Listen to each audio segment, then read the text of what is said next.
اچھا یہ بتائیے گا کہ اب سسٹم نے آپ کو ایڈجسٹ کیا ہے، آپ کو نشستیں ملیں اس وقت، یعنی چند دن پہلے کی صورتحال یہ تھی کہ پولیس کی گاڑیاں آپ کے پیچھے پیچھے تھیں، آج میں نے دیکھا کہ پولیس کی گاڑی آپ کے آگے آگے وقت بدل گیا ہے۔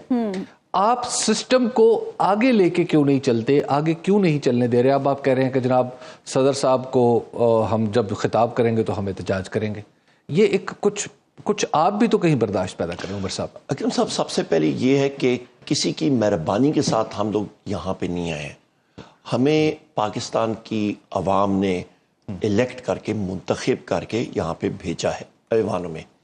اور ہماری سیٹیں ہونی چاہیے تھیں فارم 45 کے تحت 180 2/3 اکثریت سے زیادہ، جو کہ ایک مصدقہ فگر ہے، اور یہاں پہ قومی اسمبلی میں اس وقت ہماری فگر ہے 92۔ ٹھیک ہے، سو لہٰذا ابھی بھی ہمارے لوگوں پہ وار کیا جا رہا ہے، کیسے کہ ان کے الیکشن کے حلقوں کی ری کاؤنٹنگ پھر سے گنتی کی جا رہی ہے۔ آج ہی ہم نے 3 سیٹیں جو ہیں وہ واپس لی ہیں، مگرمچھ کی منہ سے واپس نکالی ہیں، اور ہائی کورٹ نے الحمدللہ وہ ہمیں واپس دی ہیں، تو ہم لوگ مشکور ہیں عدالتی نظام کے۔ نمبر 1۔ دوسری چیز، ہم لوگ کہتے ہیں جی کہ سسٹم کے ساتھ چلنا چاہیے۔ سسٹم ہم لوگ مانتے ہیں آئین اور قانون کو، ہم لوگ اور پاکستان کے لوگ اور کسی کے سسٹم کو نہیں مانتے۔ سسٹم وہ سسٹم ہے جو کہ آئین اور قانون میں اور ہمارے 73 کانسٹیٹیوشن میں بڑا کلیئرلی ڈیفائنڈ ہے، اس کے تحت چلنا چاہیں۔ آپ پارلیمانی جمہوریت کی ایک مثال قائم کریں نا، برداشت کی کچھ آپ بھی مثال قائم کریں۔ بہت ہے۔ آپ صدر خطاب کر رہا ہوگا اور آپ شور مچائیں گے یا احتجاج کریں گے؟ دیکھیں، صدر آپ کا جعلی صدر اپنے آپ کو الیکٹ کر کے بیٹھا ہوا ہے۔ آپ یہ سسٹم میں تضاد دیکھیں نا، آپ ایک ڈفرینشل دیکھیں سسٹم میں۔ خیبر پختونخوا کی اسمبلی جو کہ پاکستان تحریک انصاف کے کے پاس ہے، صوبائی اسمبلی بھی اور صوبہ بھی الحمدللہ، وہاں پہ الیکشن کمیشن کہتا ہے کہ آپ کی سینٹ کی سیٹیں اس پہ وہ وار کرتے ہیں اور کہتے ہیں جی کہ خواتین کی سیٹوں کا الیکشن جو ہے وہ نہیں ہوا یا ان کا اوتھ نہیں ہوا، تو آپ کا جو سینٹ کا الیکشن ہے وہ آپ نہیں کر سکتے ہیں۔ اچھا، یہ ایک ہو گئی۔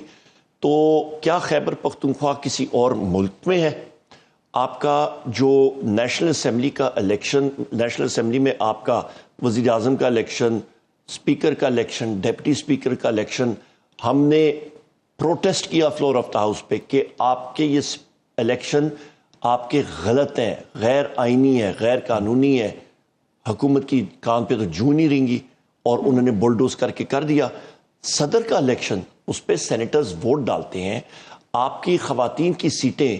تحریک انصاف یا سنی اتحاد تحریک کی آپ کہتے ہیں جی یہ نہیں آ سکتی ہیں، تو آپ وہ سیٹیں باقی پارٹیوں میں، جن پارٹی کی ایک بھی سیٹ یا ایک سیٹ ہے، ان کو 4 سیٹیں خواتین کی مل رہی ہیں، کہاں کا انصاف؟ یہ تو کوئی اور ہی نظام چل رہا ہے۔ اچھا عمر ایوب صاحب، آپ کہہ رہے ہیں اس کے اوپر ہمارا آئینی حق ہے، ہم لوگ کسی کو روک تو نہیں رہے، پروٹیسٹ کر رہے ہیں جو ہمارا آئینی حق ہے۔ اچھا عمر ایوب صاحب، آپ کہہ رہے ہیں کہ اس وقت قومی اسمبلی میں آپ کی جو عددی پوزیشن ہے وہ ہے 92، پیر کو تو 59 لوگ کی بڑی مشکل سے آپ لوگ پورے کر سکے، تو اگلے اجلاس میں بھی کیا ایسی سچویشن ہوگی؟ کچھ صحافی یہ بھی کہہ رہے ہیں کہ آپ کے جو 20-30 لوگ ہیں وہ ڈسپلن کی پابندی نہیں کر رہے ہیں حزب اختلاف کی۔ نہیں جی، ایسی کوئی بات نہیں ہے، لوگ ٹریول کر رہے ہیں، کئی لوگ اپنے حلقوں میں، ہماری کئی ممبر جو چترال سے ادھر ادھر سے تھے وہ آ نہیں سکے، وہاں پہ فلڈز آئے ہوئے تھے، لوگ سفر میں تھے، اور یہ اجلاس ہم نے اچانک بلایا تھا، ہماری ریکویزیشن پہ ہوا تھا، پر حکومت کو رائے فرار لینے کی بجائے وہاں پہ ہونا یہ چاہیے تھا کہ حکومت کو بھی ایک موقع مل گیا تھا، وہ آ کے بات کرتے، اپنا پالیسی سٹیٹمنٹ، وزیر خارجہ یا خود نہ آ سکتا سعودی وفد کی وجہ سے یا کسی اور وجہ سے، آپ کے اور بھی وہاں پہ وزراء ہیں، وہ پالیسی سٹیٹمنٹ دیتے وہاں پہ کہ جو ایران اور اسرائیل کا تنازع ہے، ایک مشرق وسطیٰ میں ایک بہت بڑا ایک چیلنج بنا ہوا ہے، دنیا کو ایک عالمی جنگ کی طرف دھکیل کے جا رہا ہے، اس کے اوپر پالیسی سٹیٹمنٹ دیتے۔ بلوچستان میں نوشکی کے مقام پہ جو وہاں پہ ہمارے لوگ شہید ہوئے تھے اس کے بارے میں بات ہوتی، اس کے بعد آپ آ جائیں کہ ہم نے ایک ایشو جس پہ ہم نے اجلاس ریکویزیشن کیا تھا وہ 6 ججز کے خطوط کے بارے میں تھا، اس کے بارے میں بات چیت ہوتی، اور اس کے بارے میں ہمارا پاکستان تحریک انصاف کا واضح ایک موقف ہے کہ بہتر ہوتا کہ چیف جسٹس صاحب ہمارا یہ اپنا نظریہ ہمارا اپنا ایک رائے ہے کہ ایک فل بینچ اس پہ کرتے، کیونکہ اس پہ آپ یہ دیکھیں بڑے سنگین الزامات لگائے ہیں ججز حضرات نے، اور وہ یہ ہیں کہ انٹیلیجنس ایجنسی کے ایجنٹس اور آپریٹیوز نے جج صاحبان کے گھروں کے اندر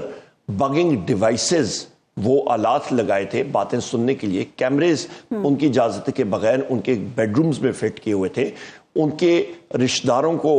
ٹارچر کر رہے تھے، اغوا کر رہے تھے، لوور جوڈیشری کے سیشن کورٹ کے ججز کو زد و کوب کر رہے تھے، پریشرائز کر رہے تھے رشتہ داروں کے ذریعے، بچوں کے ذریعے. اور وہ وجہ کیا تھی کہ قیدی نمبر 804 وزیر اعظم عمران خان صاحب کے کیسز، اس کے اوپر ان سے فیصلہ لے رہے تھے کہ پرچی پکڑائیں اور فیصلہ لیں. تو یہ وہ چیزیں، یہ کسی مہذب معاشرے میں اور ایک آئین اور قانون سے بالاتر ہو کے آپ جب ایکسٹرا جوڈیشل کام کریں گے تو وہ معاشرہ کبھی ترقی نہیں کر سکتا. عمر صاحب،